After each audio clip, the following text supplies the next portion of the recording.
So today we are going to discuss priority CPU scheduling algorithm. Okay. Right now अभी तक हम लोगों ने देखा है कि हमें जो प्रॉब्लम्स दिए गए थे उसमें प्रोसेसेस दी जाती थी, अराइवल टाइम दिए जाते थे, एग्जीक्यूशन टाइम दिए जाते थे, करेक्ट। अब इसके साथ साथ हमें एक इंफॉर्मेशन और प्रोवाइड होगी, प्रायोरिटी नंबर। हर प्रोसेस के साथ हमें प्रायोरिटी नंबर भी दिखाई देगा, करेक्ट।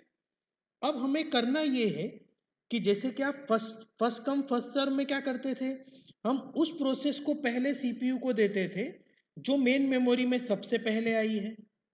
एसजेएफ एल्गोरिथम में हम उस प्रोसेस को सबसे पहले सीपीयू को देते थे जिस प्रोसेस का एग्जीक्यूशन टाइम सबसे कम है।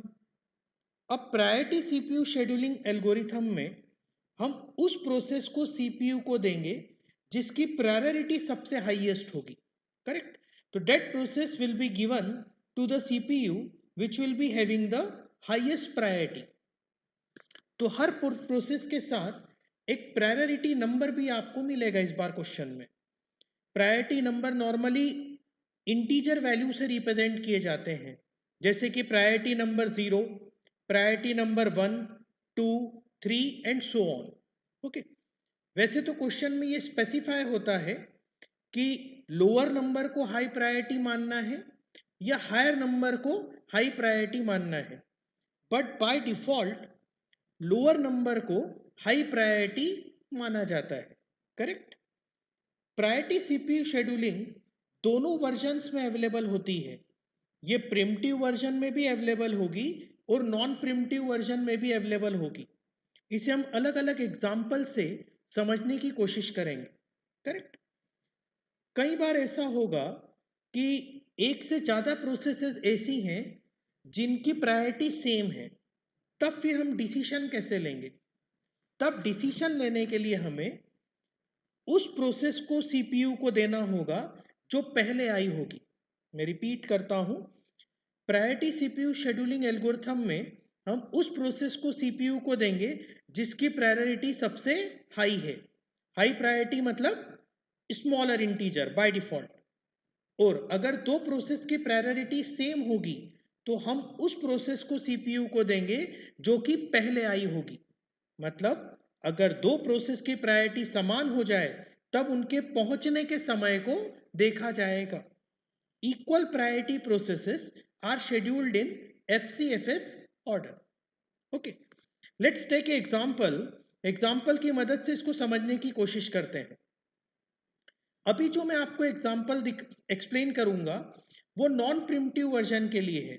नॉन प्रिमिटिव वर्जन के लिए क्या मीनिंग हुआ इसका, कि एक बार प्रोसेस अगर मैंने सीपीयू को असाइन की, एक बार प्रोसेस अगर हमने सीपीयू को असाइन की तो वो सीपीयू को तभी छोड़ेगी जब या तो वो प्रोसेस टर्मिनेट हो जाए या वेटिंग स्टेट में चली जाए, करेक्ट। मतलब प्रोसेस को रनिंग स्टेट से रेडी स्टेट में मूव नहीं किया जा सकता। अब जो एग्जांपल हमें अभी स्क्रीन पर दिखाई दे रहा है इसमें 5 प्रोसेसेस हैं, P1, P2 up to P5। उनके एग्जीक्यूशन टाइम भी दिए गए हैं 10, 1, 2, 1 एंड 5। अराइवल टाइम मेंशन नहीं है। अराइवल टाइम क्योंकि मेंशन नहीं है तो हम सभी प्रोसेसेस का अराइवल टाइम क्या ट्रीट कर लेंगे, 0 ट्रीट करेंगे। हम सभी प्रोसेसेस का अराइवल टाइम 0 ट्रीट करेंगे। ओके। इस बार हम देख सकते हैं कि हर प्रोसेस के साथ हमें प्रायोरिटी भी दी गई है, करेक्ट। 1, 1, 2, 2, 2। मतलब P1 और P2 प्रोसेस की प्रायोरिटी 1 है, P3, P4 और P5 प्रोसेस की प्रायोरिटी 2 है। जैसा कि मैंने बताया था, बाय डिफॉल्ट हम स्मॉलर इंटीजर्स को हाई प्रायोरिटी मानेंगे। तो अभी के हिसाब से P1 और P2 की प्रायोरिटी हाईएस्ट है और उसके बाद फिर P3, P4 और P5 की प्रायोरिटी सेकेंड पोजीशन पर है।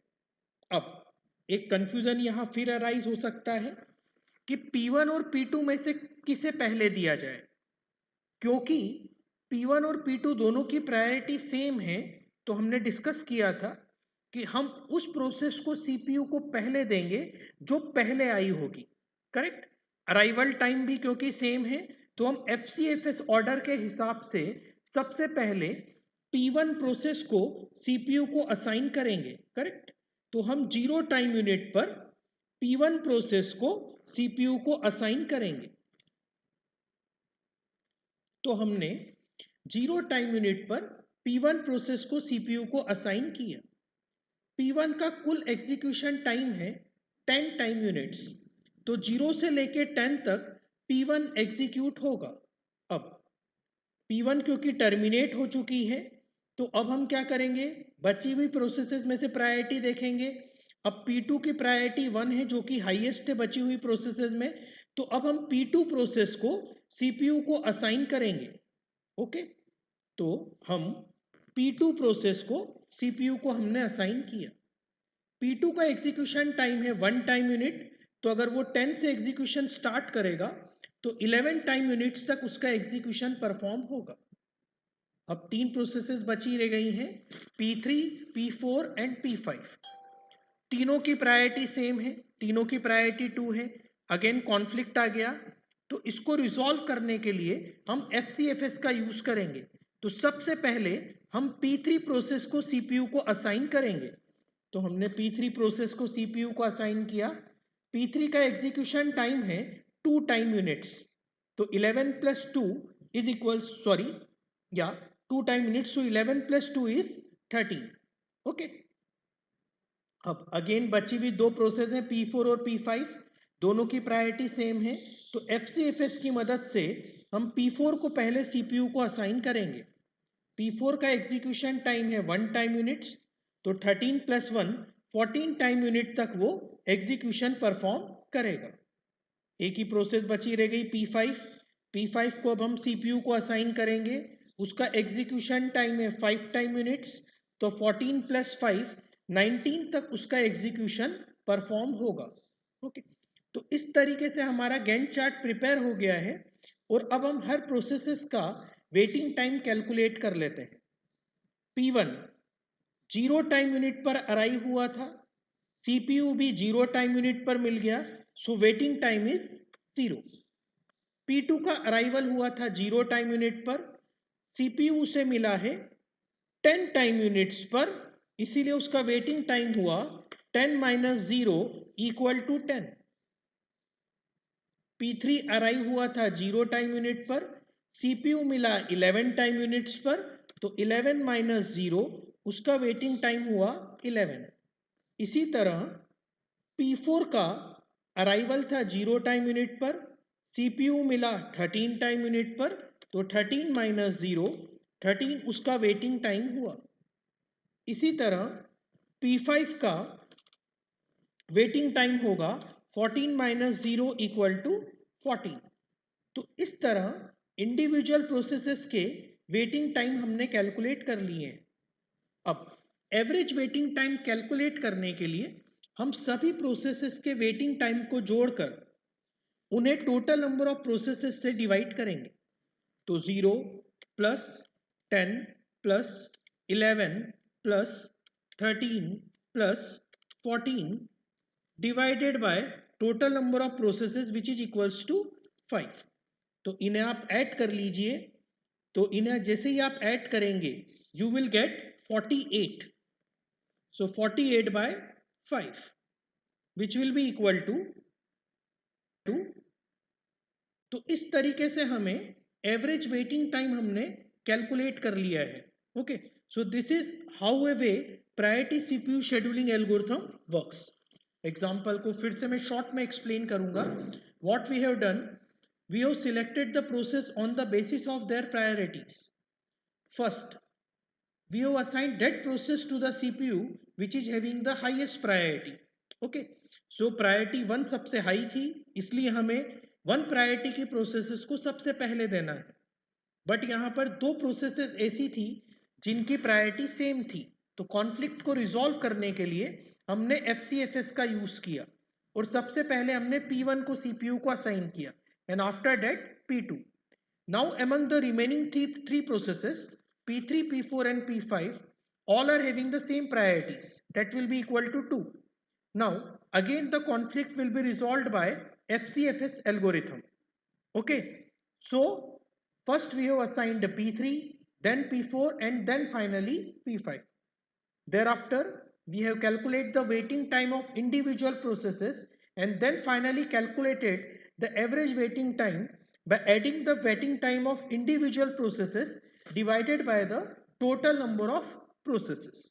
Okay, let's take another example for having the good concepts. Another example, in this particular example, again we are treating the priority CPU as the non-primitive version. Okay, this time we have been given 5 processes P1 to P5 and their arrival times are given as 0, 1, 2, 3, 4. Execution time are given as 14, 16, 12, 11 and 2. Priorities are given as 4, 2, 1, 3 and 1. Okay. Let's begin the execution. So at 0 time unit, how many processes have arrived? Oh, as we can see clearly from the diagram, from the table, that only P1 process has arrived at time unit 0. So we are having no other choice. Okay. First we need to check out how many processes have arrived. If multiple processes have arrived, then we are going to check the priority. Okay. Means सब हिंदी में explain करता हूँ. हम देखेंगे 0 time unit पर कौन कौन सी processes आ चुकी हैं. अभी यहाँ पर एक ही प्रोसेस आई है तो आप उसी को डायरेक्ट सिलेक्ट कर लेंगे.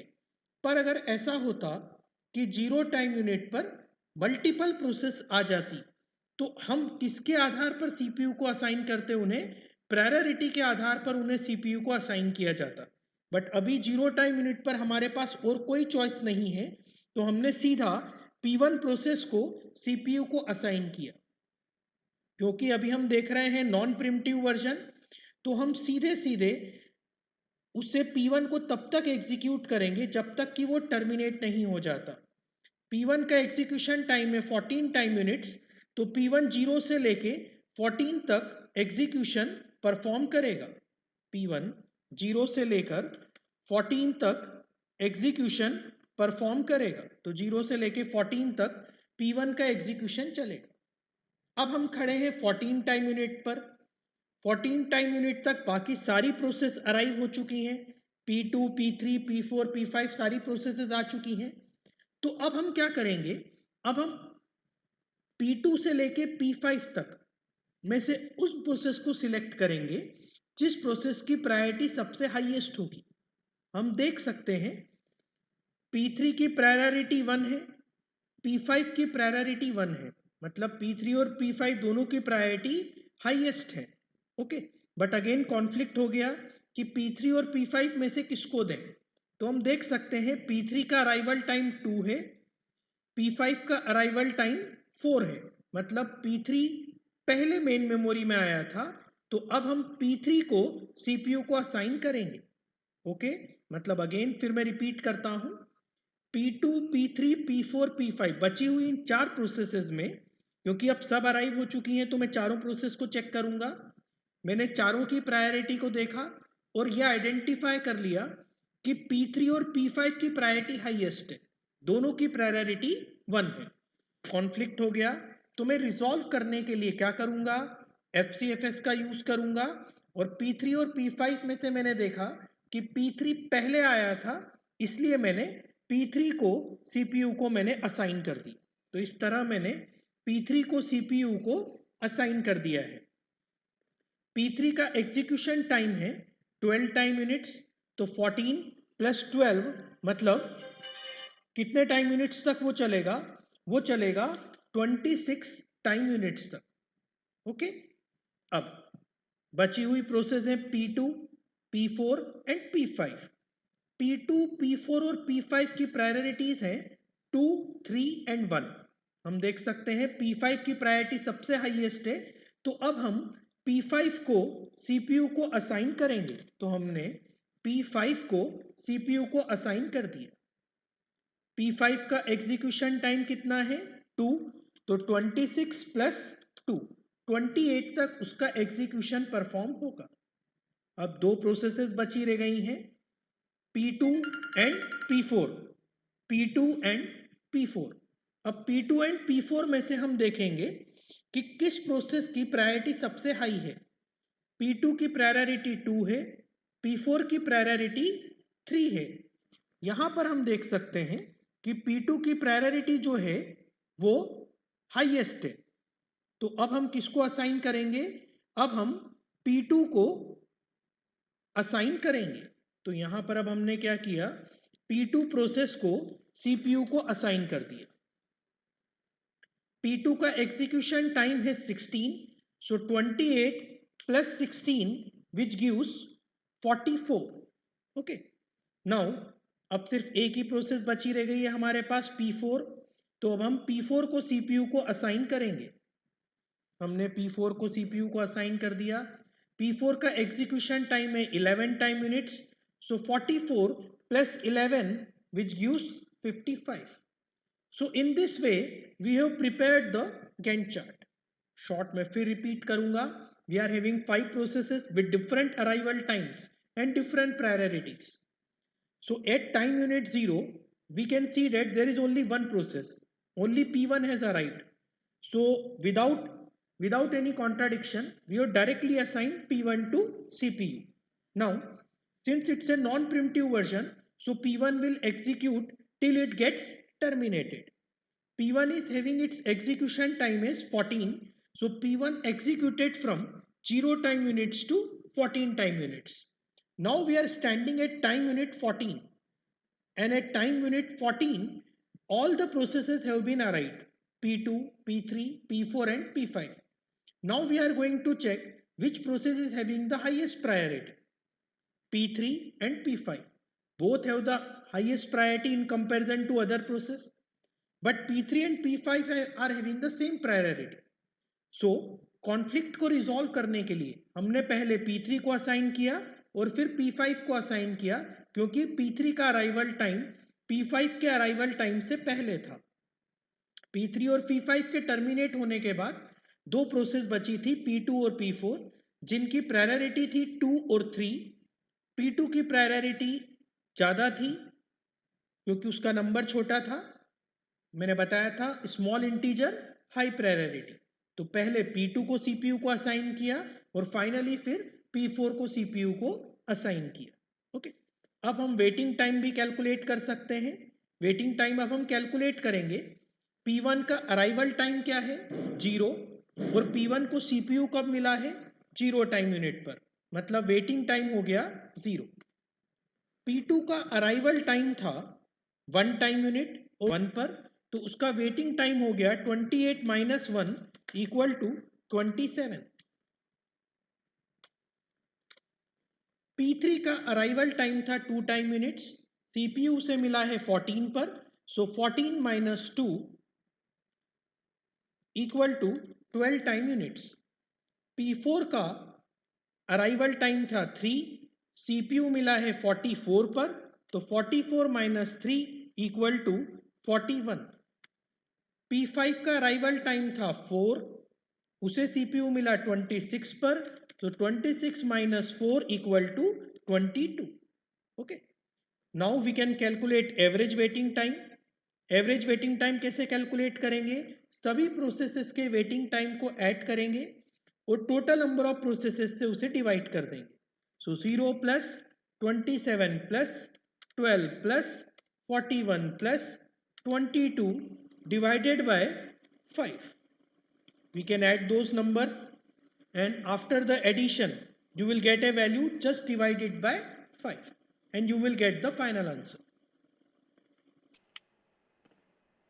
अब हम देखेंगे priority CPU scheduling algorithm with primitive version. Okay, primitive version के साथ हमें खासकर वेटिंग टाइम कैलकुलेशन और गैंट चार्ट बनाने में स्पेशल कंसंट्रेट करना पड़ता है। ओके, जैसे कि प्रायोरिटी एल्गोरिथम में हम ये चीज़ तो क्लियर हमें समझ में आ चुकी है कि प्रोसेस को हम उसकी प्रायोरिटी के आधार पर CPU को असाइन करेंगे। ओके, तो सबसे पहले हम स्टार्ट करते हैं टाइम यूनिट 0 पर। अब टाइम यूनिट 0 तक कौन कौन सी प्रोसेसेस आ चुकी हैं? सिर्फ P1 प्रोसेस अभी तक अराइव हुई है, तो हम P1 प्रोसेस को CPU को असाइन करेंगे। तो हमने P1 प्रोसेस को CPU को असाइन कर दिया। ओके, अब जब भी आप प्रिमिटिव वर्जन के साथ काम करते हैं, कोई भी नई प्रोसेस का जब भी अराइवल होगा आपको रीचेक करना पड़ेगा। ये चीज एसजेएफ एल्गोरिथम में भी एप्लीकेबल थी। एसजेएफ का भी जब हमने प्रिमिटिव वर्जन एसआरटीएफ देखा था, हमें क्या करना पड़ा था, जब भी कोई नई प्रोसेस आती है तो हमें ये चेक करना पड़ा था कि जो ऑलरेडी अभी प्रोसेसेस हैं उनका एग्जीक्यूशन टाइम कम बचा है या जो नई प्रोसेस आई है उसका एग्जीक्यूशन टाइम कम बचा है। अगर नई प्रोसेस का एग्जीक्यूशन टाइम कम बचा है तो that will be assigned to the CPU. यही बात प्रिमिटिव प्रायोरिटी अप्रोच में भी रहेगी। जब भी कोई नई प्रोसेस आएगी हम क्या करेंगे, हम उस नई प्रोसेस की प्रायोरिटी को चेक करेंगे। अगर नई प्रोसेस की प्रायोरिटी रनिंग प्रोसेस की प्रायोरिटी से बेहतर होगी तो रनिंग प्रोसेस को स्टॉप कर दिया जाएगा और न्यू प्रोसेस को सीपीयू को असाइन कर दिया जाएगा। जैसे कि 0 पर अभी कोई भी प्रोसेस नहीं थी, सिर्फ P1 अवेलेबल थी, तो मैंने P1 को सीपीयू को असाइन कर दिया। बट मैं 1 टाइम यूनिट पर रुकूंगा। 1 टाइम यूनिट पर क्योंकि P2 अराइव हो चुकी है, तो अब मुझे P1 और P2 दोनों में यह चेक करना पड़ेगा कि किसकी प्रायोरिटी हाई है। मैं देख सकता हूं कि P2 की प्रायोरिटी P1 से बेहतर है, तो मैं क्या करूंगा, P1 को प्रिम्प्ट कर दूंगा और P2 को CPU को असाइन कर दूंगा।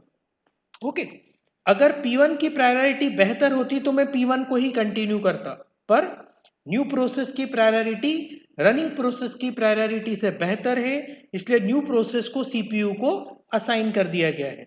तो 1 पर हमने P2 को असाइन कर दिया। अब 2 टाइम यूनिट्स पर आपको टेम्पररी फिर रुकना पड़ेगा क्योंकि 2 टाइम यूनिट पर P3 आ चुकी है।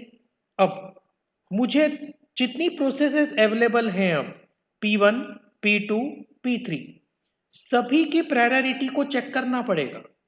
जैसे कि मैं देख सकता हूं P1, P2, P3 में से P3 की प्रायोरिटी हाईएस्ट है, तो मैं इमीडिएटली P2 को प्रिम्प्ट कर दूंगा और P3 प्रोसेस को CPU को असाइन कर दूंगा। तो मैंने P3 प्रोसेस को CPU को असाइन कर दिया। अब फिर से मुझे 3 टाइम यूनिट पर टेम्पररी रुकना पड़ेगा। क्यों? क्योंकि 3 टाइम यूनिट पर एक और प्रोसेस आ चुकी है P4, पर उसकी प्रायोरिटी P3 से बेहतर नहीं है, उसकी प्रायोरिटी P3 से कम है, तो P3 ही कंटिन्यू होगी। करेक्ट। फिर से मैं 4 टाइम यूनिट पे रुकूंगा। क्यों? क्योंकि 4 टाइम यूनिट पे P5 आ गया। अब P5 की जो प्रायोरिटी है वो रनिंग प्रोसेस P3 की प्रायोरिटी के बराबर है, पर हम देख चुके थे कि जब भी दो प्रोसेस की प्रायोरिटी सेम होगी, कॉन्फ्लिक्ट को रिजॉल्व करने के लिए FCFS का यूज किया जाएगा। तो P3 और P5 की प्रायोरिटी तो सेम है, बट P3 का अराइवल P5 के अराइवल के पहले है, इसलिए हम P3 को ही कंटिन्यू करेंगे। करेक्ट। अब आगे और कोई नई प्रोसेस नहीं आ रही है तो आपको टेम्पररी रुककर चेक करने की जरूरत नहीं है। अब P3 अपना एग्जीक्यूशन पूरा कंप्लीटली परफॉर्म करेगा।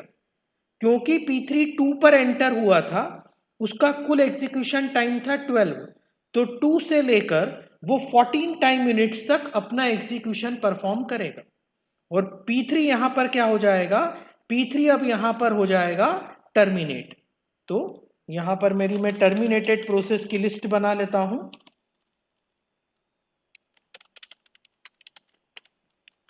तो P3 यहां पर टर्मिनेट हो गया। ओके, अब बची हुई प्रोसेसेस हैं P1, P2, P4 and P5। इनमें से अब मैं चेक करूंगा कि किसकी प्रायोरिटी सबसे हाई है। मैं देख सकता हूं कि P5 की प्रायोरिटी सबसे हाई है, उसकी प्रायोरिटी है 1। Lower number are taken as the high priority processes.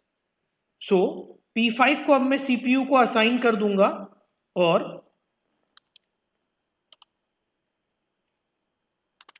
P5 का जो अराइवल था, सॉरी, P5 का जो एग्जीक्यूशन टाइम है वो है 2 टाइम यूनिट्स।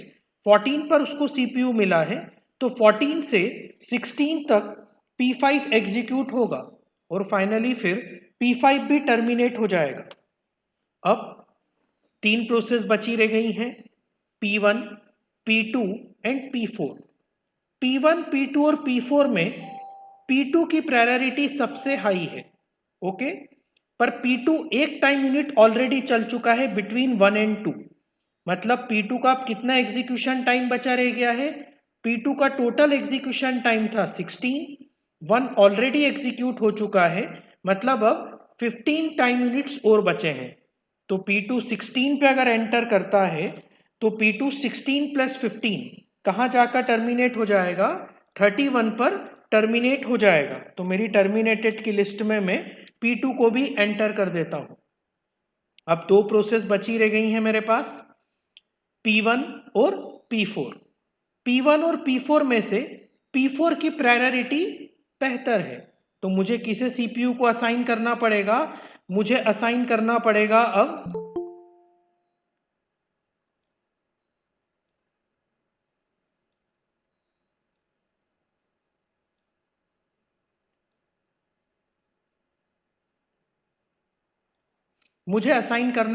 अब P4 को।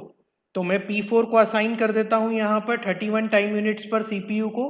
मैंने CPU को P4 को दे दिया। P4 अभी तक एक भी बार एग्जीक्यूट नहीं है, मतलब उसका पूरा एग्जीक्यूशन टाइम बचा 11 टाइम यूनिट्स। सो 31 प्लस 11 कहाँ जाकर वो टर्मिनेट हो जाएगी? 42 टाइम यूनिट्स पर वो टर्मिनेट हो जाएगी। मैं टर्मिनेटेड की लिस्ट में अब किसको ऐड कर देता हूं? P4 को भी ऐड कर देता हूं। अब सिर्फ एक ही प्रोसेस बची रह गई है P1, जो ऑलरेडी 1 टाइम यूनिट एग्जीक्यूट हो चुकी है। आप यहां पे देख सकते हैं बिटवीन 0 to 1 P1 का कुल एग्जीक्यूशन टाइम था 14, 1 टाइम यूनिट वो ऑलरेडी एग्जीक्यूट हो चुकी है, मतलब टोटल 13 टाइम यूनिट उसको और एग्जीक्यूट होना है। तो मैंने यहां पर P1 को असाइन कर दिया, ओके। और 13 टाइम यूनिट्स और उसे एग्जीक्यूट होना है, तो 42 प्लस 13 कितने टाइम यूनिट्स तक वो चलेगी? 55 टाइम यूनिट्स तक वो चलेगी। तो इस तरह हमारा गैंट चार्ट प्रिपेयर हो गया और हमारी सारी प्रोसेसेस टर्मिनेट हो चुकी हैं, करेक्ट। फिर से मैं एक बार शॉर्ट में रिपीट करूंगा। इनिशियली 0 पे हमने स्टार्ट किया, 0 पे सिर्फ P1 अराइव हुई थी, मैंने P1 को CPU को दे दिया। जब भी कोई प्रोसेस रन हो रही है प्रिमिटिव अप्रोच में, आपको हमेशा नई प्रोसेस के अराइवल पर दोबारा से कंडीशन को चेक करना पड़ेगा। 1 टाइम यूनिट पर P2 का अराइवल हुआ, तो मैंने चेक किया कि P1 और P2 में से किसकी प्रायोरिटी बेहतर है। P2 की बेहतर थी, मैंने P1 को प्रिम्प्ट करके P2 को असाइन कर दिया। फिर 2 टाइम यूनिट पर एक और प्रोसेस आ गई P3, मैंने फिर चेक किया किसकी प्रायोरिटी बेहतर है। P3 की प्रायोरिटी बेटर थी, मैंने P2 को प्रिम्प्ट कर दिया और P3 को असाइन कर दिया, करेक्ट। अब P3 रन हो रही है, 3 टाइम यूनिट पर P4 आ गई, मैंने दोबारा चेक किया पर उसकी प्रायोरिटी P3 से बेहतर नहीं थी, इसलिए मैंने प्रिम्प्ट नहीं किया P3 को। 4 टाइम यूनिट पर एक और नई प्रोसेस आ गई, मैंने फिर चेक किया, बट P3 और P5 की प्रायोरिटी सेम थी और P3 का अराइवल P5 से पहले था, इसलिए मैंने P3 को ही कंटिन्यू किया। अब आगे और कोई प्रोसेस नहीं आ रही थी, तो चेक करने की मुझे जरूरत नहीं है। P3 को मैंने तब तक एग्जीक्यूट किया जब तक कि वो टर्मिनेट नहीं हो जाती। P3 टर्मिनेट हो गई 14 टाइम यूनिट्स पर। Is it okay?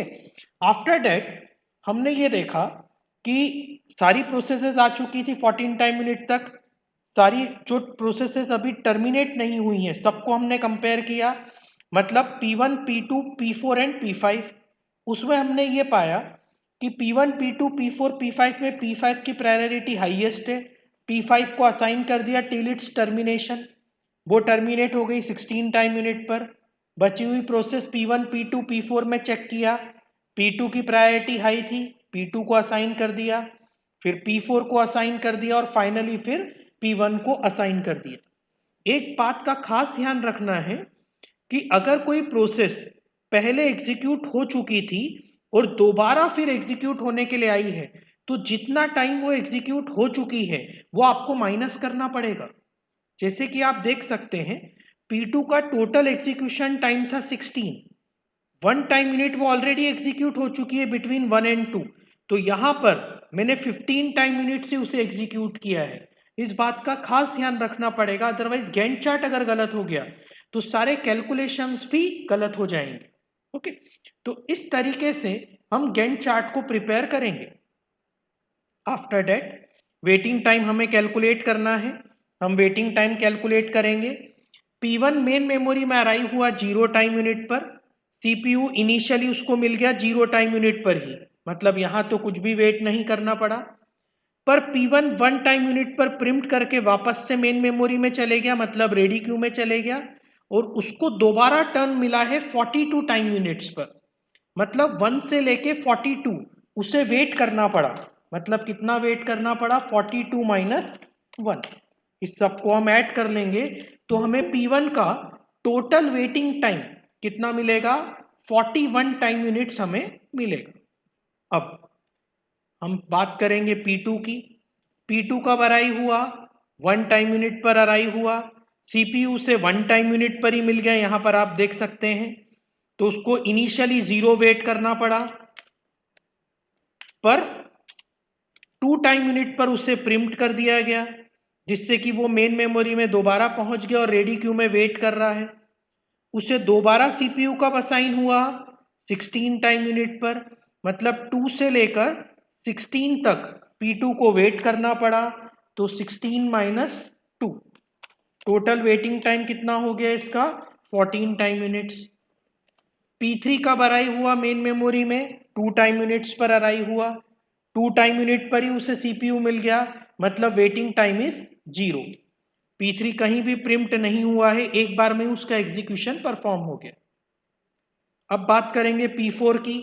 P4 main memory में 3 टाइम यूनिट पर अराइव हुआ। CPU कब मिला उसे? 31 टाइम यूनिट पर मिला। तो 31 माइनस 3, कितना उसे वेट करना पड़ा? 28 टाइम यूनिट्स उसे वेट करना पड़ा।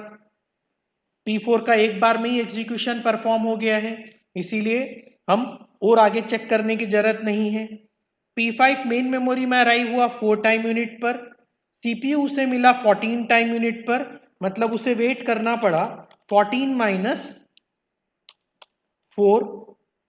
उसके बाद P5 का एग्जीक्यूशन एक बार में ही कंप्लीट हो गया है, तो आगे चेक करने की जरूरत नहीं है, इसका वेटिंग टाइम हो गया 10। तो इस तरीके से हमने क्या किया? सारी प्रोसेसेस के वेटिंग टाइम कैलकुलेट कर ली। अब एवरेज वेटिंग टाइम निकालने के लिए हम सारी प्रोसेसेस के वेटिंग टाइम को ऐड करेंगे और उसे डिवाइड कर देंगे नंबर ऑफ प्रोसेसेस से, और उसे डिवाइड कर दिया मैंने नंबर ऑफ प्रोसेसेस से। आईटी सीपीयू शेड्यूलिंग एल्गोरिथम के साथ एक प्रॉब्लम अराइव होती है। उस प्रॉब्लम का नाम है स्टारवेशन या इनडेफिनाइट ब्लॉकिंग। ये क्या चीज है? देखिए, हमने अभी ये देखा था प्रिमिटिव अप्रोच में कि अगर कोई हाई प्रायोरिटी की प्रोसेस आती है तो हम उसे असाइन करते जाते हैं, है ना।